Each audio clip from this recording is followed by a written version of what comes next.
KN ನ್ಯೂಸ್ಗೆ ಸ್ವಾಗತ. ನಾನು ಅಖಿಲೇಶ್ ದಬ್ಬೆಕಟ್ಟೆ. ಕರ್ನಾಟಕ ವಿಧಾನ ಮಂಡಲದ ಮುಂಗಾರು ಅಧಿವೇಶನದ 2ನೇ ದಿನವಾದ ಇಂದು ಸಹ ವಿಧಾನಸಭೆಯ ಕಲಾಪದಲ್ಲಿ ವಾಲ್ಮೀಕಿ ಅಭಿವೃದ್ಧಿ ನಿಗಮದ ಹಗರಣ ತೀವ್ರವಾಗಿ ಸದ್ದು ಮಾಡಿತು. ಸದನದಲ್ಲಿ ಡಿಸಿಎಂ ಡಿಕೆಶಿ, ಮಾಜಿ ಡಿಸಿಎಂ ಅಶ್ವತ್ಥ ನಾರಾಯಣ ನಡುವೆ ನಾನಾ ನೀನಾ ಅನ್ನುವಂತಹ ಯುದ್ಧವೇ ನಡೆಯಿತು.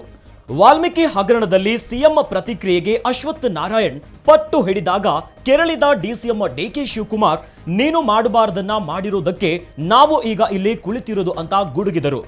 ಲೂಟಿ ಮಾಡೋದ್ರಲ್ಲಿ ಅಶ್ವತ್ಥ ನಾರಾಯಣ್ ಪಿತಾಮಹ ಅಂತ ಡಿಕೆ ಹೇಳಿದ್ರು.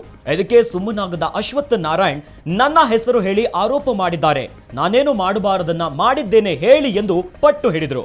ಈ ವೇಳೆ ಡಿಕೆ ಶಿವಕುಮಾರ್ ಮತ್ತು ಅಶ್ವತ್ಥ ನಾರಾಯಣ್ ಮಧ್ಯೆ ಮಾತಿನ ಚಕಮಕಿ ನಡೆಯಿತು.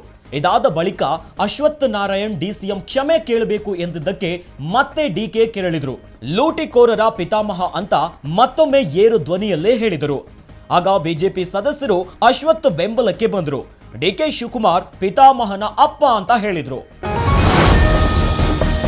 ವಾಲ್ಮೀಕಿ ಅಭಿವೃದ್ಧಿ ನಿಗಮದ ಹಗರಣದ ವಿಚಾರಣೆಯಲ್ಲಿ ಮತ್ತಷ್ಟು ಬೆಚ್ಚಿ ಬೀಳಿಸುವಂತಹ ಸ್ಫೋಟಕ ಸತ್ಯಗಳು ಹೊರಬೀಳ್ತಾ ಇವೆ.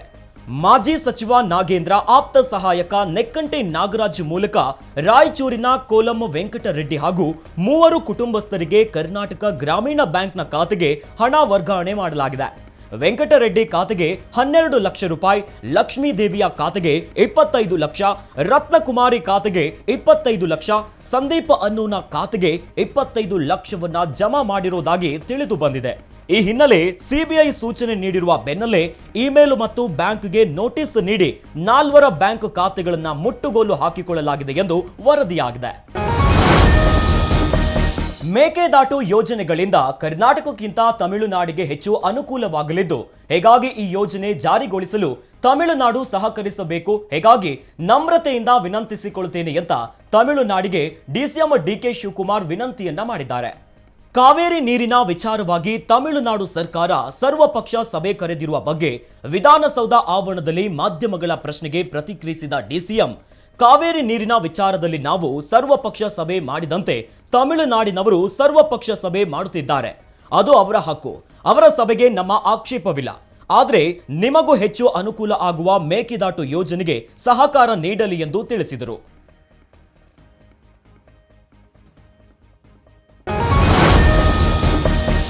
ಸಿಎಂ ಸಿದ್ದರಾಮಯ್ಯ ಸಾಧನೆ ಇಡೀ ದೇಶಕ್ಕೆ ಮಾದರಿ. ಏನೋ ಸಿಎಂ ಸಿದ್ದರಾಮಯ್ಯ ಜಾರಿಗೊಳಿಸಿರೋ ಯೋಜನೆಗಳು ರಾಷ್ಟ್ರಕ್ಕೆ ಮಾದರಿ.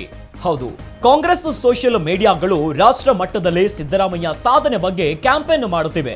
ಪಂಚ ಗ್ಯಾರಂಟಿ ಯೋಜನೆಗಳು, ಹಲವು ಯೋಜನೆಗಳಿಗೆ ಸಿಎಂ ಸಿದ್ದು ಫೋಟೋ ಹಾಕಿ ಹಿಂದಿ ಇಂಗ್ಲಿಷ್ನಲ್ಲಿ ಪ್ರಚಾರವನ್ನ ನಡೆಸಲಾಗುತ್ತಿದೆ. ಕರ್ನಾಟಕದ ಮುಂಚೂಣಿ ಕಾಂಗ್ರೆಸ್ ನಾಯಕರಾಗಿರೋ ಸಿದ್ದರಾಮಯ್ಯಗೆ ರಾಹುಲ್ ಗಾಂಧಿ ರಾಷ್ಟ್ರ ಮಟ್ಟದಲ್ಲಿ ಮನ್ನಣೆ ನೀಡುತ್ತಿದ್ದಾರೆ ಎನ್ನಲಾಗ್ತಿದೆ. ಕೇಂದ್ರದಲ್ಲಿ ಮೋದಿಗೆ ಸರಿಸಮಾನವಾಗಿ ನಿಲ್ಲುವ ಕಾಂಗ್ರೆಸ್ ಕಲಿ ಎಂದರೆ ಸಿದ್ದರಾಮಯ್ಯ. ಜೊತೆಗೆ ಪ್ರಧಾನಿ ಮೋದಿ ಮಟ್ಟ ಹಾಕಲು ಸಿದ್ದರಾಮಯ್ಯ ಸರಿಯಾದ ಅಸ್ತ್ರ. ಸದಾ ಮೋದಿಗೆ ಟಕ್ಕರು ಕೊಡುವಲ್ಲಿ ಸಿದ್ದರಾಮಯ್ಯ ಎತ್ತಿದ ಕೈ.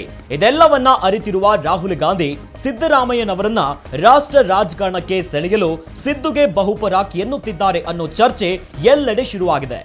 ಡಿಕೆಶಿಗೆ ಕರ್ನಾಟಕದ ಹೊಣೆ ನೀಡಿ ರಾಷ್ಟ್ರ ರಾಜಕಾರಣಕ್ಕೆ ಸಿದ್ದರಾಮಯ್ಯನವರನ್ನ ಸೆಳೆಯಲು ರಾಹುಲ್ ಗಾಂಧಿ ನಿಜವಾಗಲೂ ಪ್ಲಾನ್ ಮಾಡಿದ್ದಾರೆ. ಇದಕ್ಕೆಲ್ಲ ಟಗರು ಸಿದ್ದರಾಮಯ್ಯ ಸೊಪ್ಪು ಹಾಕ್ತಾರೆ ಅನ್ನೋದೇ ಯಕ್ಷ ಪ್ರಶ್ನೆಯಾಗಿದೆ. ಉತ್ತರ ಕನ್ನಡ ಜಿಲ್ಲೆಯಲ್ಲಿ ಸುರಿಯುತ್ತಿರುವ ಧಾರಾಕಾರ ಮಳೆಯಿಂದ ಅಂಕೋಲ ತಾಲೂಕಿನ ಶಿರೂರು ಸಮೀಪದ ಹೆದ್ದಾರಿ ಸಮೀಪ ಬೃಹತ್ ಗಾತ್ರದ ಗುಡ್ಡ ಕುಸಿದು 7 ಮಂದಿ ಜೀವಂತ ಸಮಾಧಿಯಾಗಿದ್ದಾರೆ. ಇನ್ನು 2 ಮಣ್ಣಿನ ಅಡಿಯಲ್ಲಿ ಸಿಲುಕಿದ್ದು ಅಗ್ನಿಶಾಮಕ ಸಿಬ್ಬಂದಿ, ಎನ್ಡಿಆರ್ಎಫ್ ಸಿಬ್ಬಂದಿ ರಕ್ಷಣಾ ಕಾರ್ಯಾಚರಣೆ ನಡೆಸುತ್ತಿದ್ದಾರೆ. ಘಟನೆಗೆ ಸಂಬಂಧಿಸಿದಂತೆ ಸಂಸದ ವಿಶ್ವೇಶ್ವರ ಹೆಗಡೆ ಕಾಗೇರಿ ಮಾತನಾಡಿ, ಗುಡ್ಡ ಕುಸಿದು 7 ಜನ ಮೃತಪಟ್ಟಿರುವುದಾಗಿ ಜಿಲ್ಲಾಧಿಕಾರಿ ಮಾಹಿತಿ ನೀಡಿದ್ದಾರೆ. ಮಣ್ಣಿನಡಿ ಸಿಲುಕಿರುವವರ ರಕ್ಷಿಸಲು ಸೂಚನೆ ನೀಡಿದ್ದೇನೆ. ಎನ್ಆರ್ಎಫ್ ಸಿಬ್ಬಂದಿ ರಕ್ಷಣಾ ಕಾರ್ಯಾಚರಣೆಯಲ್ಲಿ ತೊಡಗಿದ್ದಾರೆ ಎಂದು ಹೇಳಿದರು. ಮಣ್ಣಿನಡಿ 9 ಜನ ಸಿಲುಕಿದ್ದಾರೆ. ಇದರಲ್ಲಿ ಒಂದೇ ಕಾರಿನಲ್ಲಿ ತೆರಳುತ್ತಿದ್ದ ಒಂದೇ ಕುಟುಂಬದವರು ಇದ್ದಾರೆ ಎನ್ನಲಾಗಿದೆ.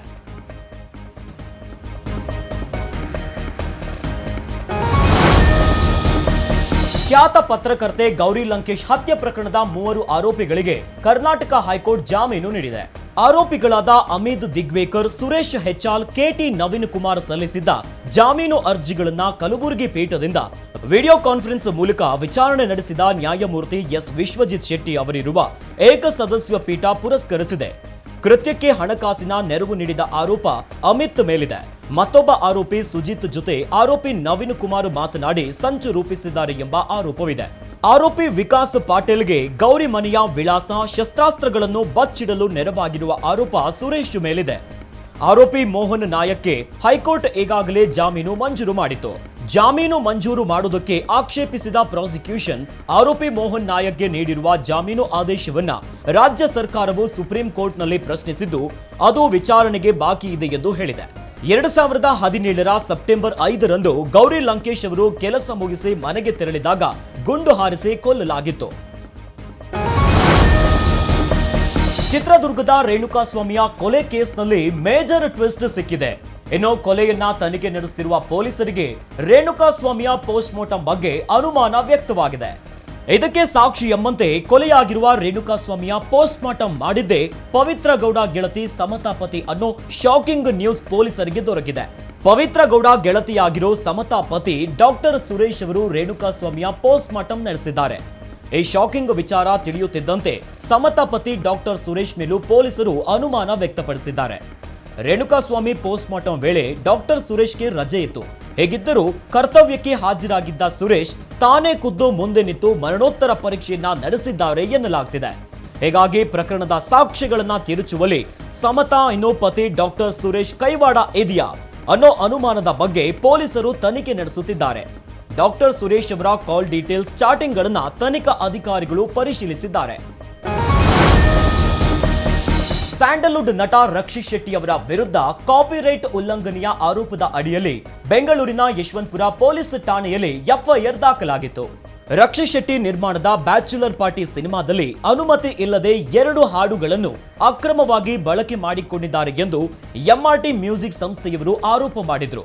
ಈ ಬಗ್ಗೆ ಎಕ್ಸ್ ಹ್ಯಾಂಡಲ್ನಲ್ಲಿ ಬಹಿರಂಗ ಪತ್ರ ಬರೆದು ಎಂಆರ್ಟಿ ಸಂಸ್ಥೆ ವಿರುದ್ಧ ಕಾನೂನು ಹೋರಾಟಕ್ಕೆ ಸಜ್ಜಾಗಿದ್ದಾರೆ ರಕ್ಷಿತ್ ಶೆಟ್ಟಿ.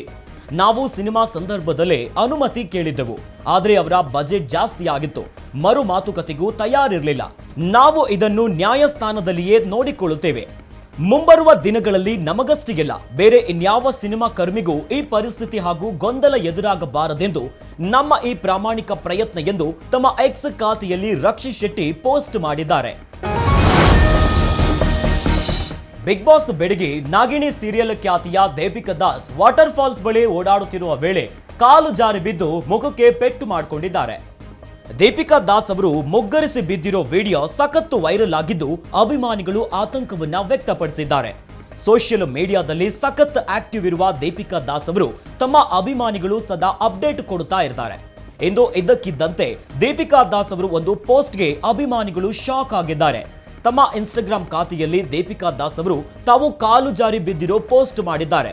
ಇನ್ನು ಆ ಪೋಸ್ಟ್ ನಲ್ಲಿ ದೀಪಿಕಾ ದಾಸ್ ಅವರು ವಾಟರ್ ಫಾಲ್ಸ್ ಬಳಿ ನಡೆದು ಬರುವಾಗ ಆಕಸ್ಮಿಕವಾಗಿ ಕಾಲು ಜಾರಿ ಬಿದ್ದಿದ್ದಾರೆ. ಕೇವಲ 1-2 ಸೆಕೆಂಡ್ ಇರುವ ವಿಡಿಯೋದಲ್ಲಿ ದೀಪಿಕಾ ದಾಸ್ ಮುಗ್ಗರಿಸಿ ಬಿದ್ದಿರೋದು ಸ್ಪಷ್ಟವಾಗಿದೆ. ದೀಪಿಕಾ ದಾಸ್ ಅವರ ಈ ಪೋಸ್ಟ್ ನೋಡಿದ ಅಭಿಮಾನಿಗಳು ತೀವ್ರ ಕಳವಳ ವ್ಯಕ್ತಪಡಿಸಿದ್ದಾರೆ.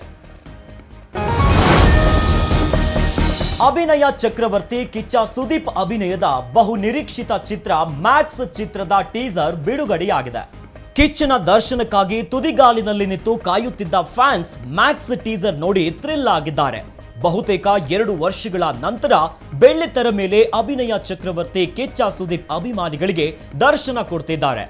ಮ್ಯಾಕ್ಸ್ ಟೀಸರ್ನಲ್ಲಿ ಕಿಚ್ಚನ ಹೆವಿ ಆಕ್ಷನ್ ಮಾಸ್ ಅವತಾರದ ಫಸ್ಟ್ ಲುಕ್ ನೋಡಿದ್ದ ಫ್ಯಾನ್ಸ್ ಹುಚ್ಚೆದ್ದು ಕುಣಿದಿದ್ದಾರೆ. ತಮಿಳುನಾಡಿನ ವಿಜಯ್ ಕಾರ್ತಿಕೇಯ ನಿರ್ದೇಶನದ ಚೊಚ್ಚಲ ಸಿನಿಮಾ ಮ್ಯಾಕ್ಸ್ ಬಗ್ಗೆ ನಿರೀಕ್ಷೆಗಳು ಹೆಚ್ಚಾಗಿದೆ. ಬಹುತೇಕ ತಮಿಳು ಟೆಕ್ನಿಷಿಯನ್ಸ್ ಕೆಲಸ ಮಾಡಿರೋ ಸಿನಿಮಾದ ತಾರಗಣದಲ್ಲಿ ಮಾತ್ರ ಕನ್ನಡಿಗರೇ ತುಂಬಿದ್ದಾರೆ. ಟೀಸರ್ನಲ್ಲಿ ವರಲಕ್ಷ್ಮಿ ಶರತ್ ಕುಮಾರ್, ಪ್ರಮೋದ್ ಶೆಟ್ಟಿ ಹಾಗೂ ತೆಲುಗು ನಟ ಸುನೀಲ್ ಕಾಣಿಸಿಕೊಂಡಿದ್ದಾರೆ.